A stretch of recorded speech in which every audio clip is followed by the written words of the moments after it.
Greetings, friends. Yes, we are going to continue with our series. We started talking about prayer, mission, and discipleship. This time around, I'm going to talk about praying and engaging culture and community.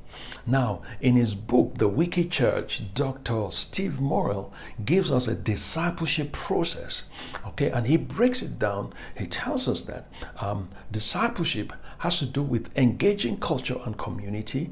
And then after those people have embraced the gospel, we now establish them. We establish them. And after we've established them, we now equip them. And after we have equipped them, we now empower them to go and make disciples, okay? So we are majoring now on praying and engaging culture and community.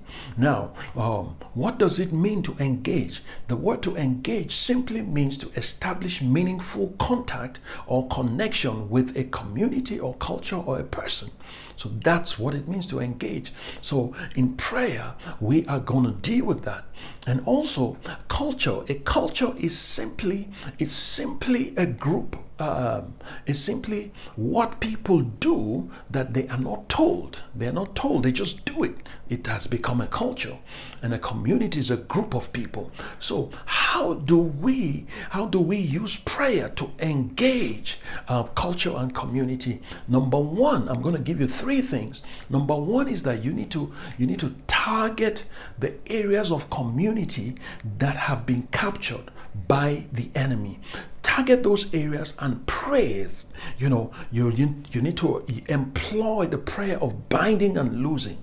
You bind the powers. You bind the spirits that are holding that aspect of that area of community hostage. And then the next thing you need to do also is you need to identify the areas of culture that have been captured by the enemy. What is it that people in that place predominantly do without being told? For example, you could be in a place where it's full of violence and drugs. Drugs have become a culture in that place.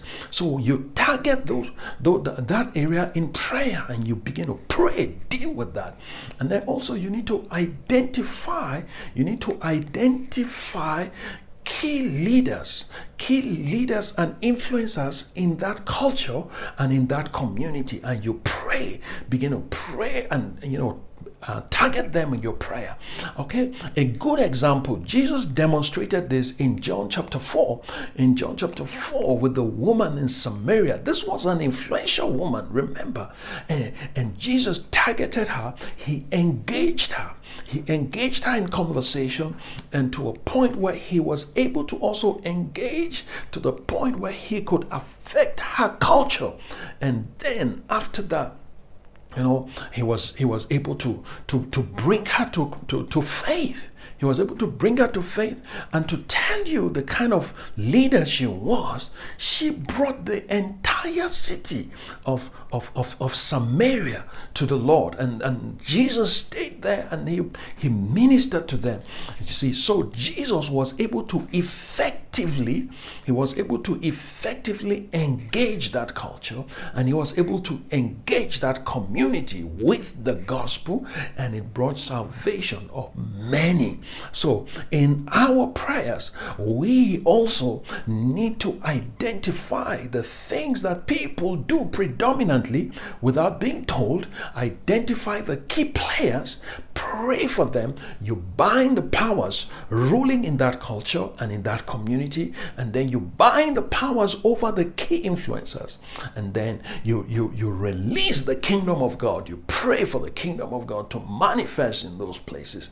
Okay, so that is how you use prayer. You use prayer to engage the culture and community. All right, so we're going to continue again, and I'm going to stop now here, and I just encourage you to continue to pray, continue to trust God, to use your prayer to turn things around and advance the kingdom and establish people in the faith. All right, God bless you. Thank you so much.